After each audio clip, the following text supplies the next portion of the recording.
हरिओम। श्रीफल यानी नारियल जिसको बोलते हैं, उसका महत्व है। नारिकेल समाकारा दृश्यन्ते अपि हि सज्जना अन्ये वज्रे काकारा बहिरे मनोहरा। सज्जन नारियल के फल के समान होते हैं, जबकि दूसरे लोग बेर की तरह सिर्फ बाहर से ही मनोहर दिखाई देते हैं। समाज के अधिकांश लोग बेर का अनुसरण करने वाले होते हैं। मानव को अच्छा बनने की बजाय अच्छा दिखना ज़्यादा पसंद है। अच्छा दिखाई देना सरल है, परंतु अच्छा बनने के लिए मानव को कष्ट सहने पड़ते हैं, घिस जाना पड़ता है। आज का जमाना व्यक्ति पूजा का है, चरित्र पूजा का नहीं है। नारियल हमें चरित्र पूजा की प्रेरणा देता है। बाह्य सौंदर्य के अभाव से लज्जित न होकर नारियल ने अपना आंतर सौंदर्य विकसित कर दिखाया है और इस प्रकार श्रीफल ये गौरवप्रद नाम व्याप्त किया है। बाह्य सौंदर्य प्राप्त न होना मानव के हाथ की बात नहीं है, परंतु मानव यदि चाहे तो अपना अंतर सौंदर्य यथेच्छा खिला सकता है। सुकरात, ईसप या अब्राहम लिंकन जैसे लोगों ने अपने विचार सौंदर्य, गुण सौंदर्य या जीवन सौंदर्य से अपनी बाह्य कुरूपता को भुला दिया था और अंतर सौंदर्य के सामने बाह्य सौंदर्य गौण बन जाता है। मानव के पास अंतर सौंदर्य को देखने की आंखें होनी चाहिए। सिर्फ महर्षि अष्टावक्र एक बार राजर्षि जनक के दरबार में गए। उनकी देह की वक्रता निराकार राजसभा के पंडित हंसने लगे।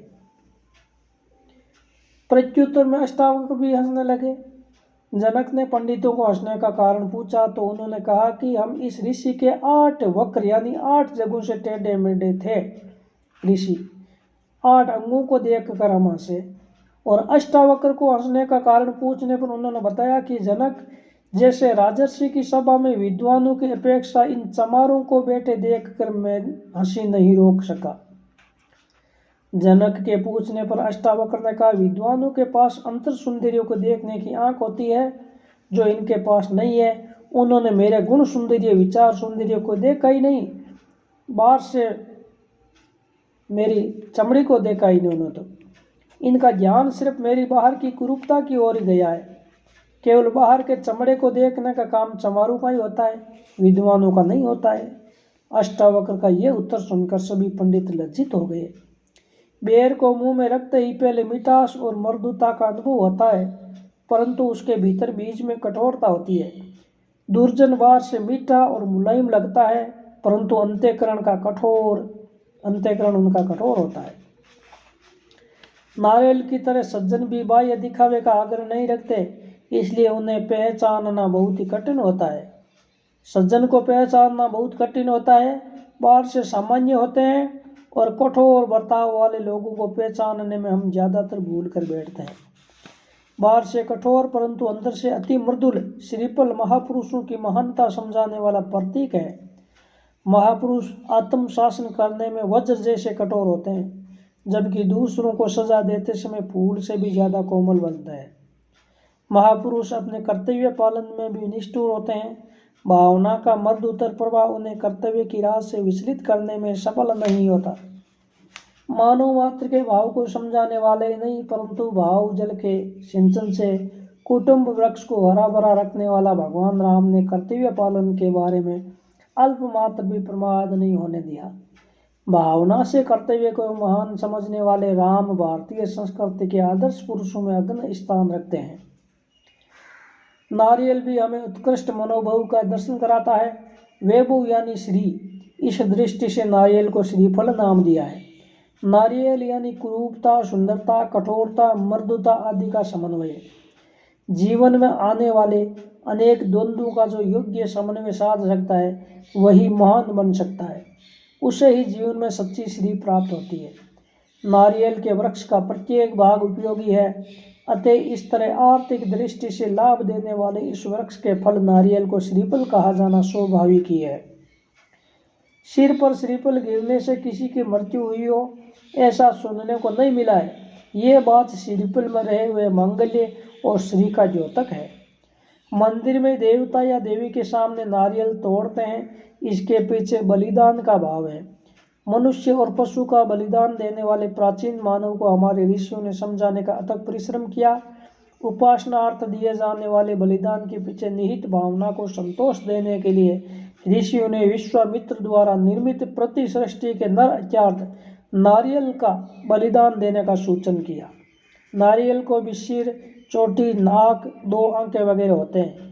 मंदिर में नारियल चढ़ाकर ऊपर का आधा भाग मंदिर में रखकर नीचे का आधा भाग प्रसाद के रूप में लाने की पद्धति है। बलिदान के समय खून का छिड़काव होना चाहिए। वे कैसे करना? ऋषि ने कहा कि देवता या देवी की मूर्ति को सिंदूर लगाकर उसमें नारियल के पानी का छिड़काव करो। इससे खून का लाल रंग भी देखने को मिलेगा। इस तरह ऋषियों ने मानव को नर हत्या और पशु हत्या से बचाया। मानव को हिंसा से अहिंसा की ओर आगे बढ़ने के निमित्त श्रीफल ने अपना बलिदान दिया। इस तरह मानव की सांस्कृतिक प्रगति में श्रीफल आदि मानव और सुसंस्कृत मानव के बीच सेतु के समान है। श्रीफल 12 मासी फल है। बहुत लंबे समय तक उसका संग्रह किया जा सकता है।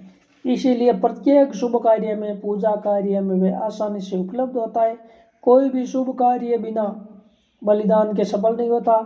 इस बात की स्मृति के रूप में प्रत्येक शुभ कार्य के प्रारंभ में श्रीफल की आवश्यकता का स्वीकार किया गया है। श्रीफल हमें समझाता है कि बाहर से कठोर लगने वाले कितने ही मानवों के भीतर मृदुता होती है। हमें उसके मर्म भाग तक पहुंचने का प्रयत्न करना चाहिए। पहाड़ से जिस तरह झरना फूटता है, उसी तरह यदि सतत पुरुषार्थ किया गया तो कठोर जीवन में से भावना का स्रोत प्रकट हो सकता है।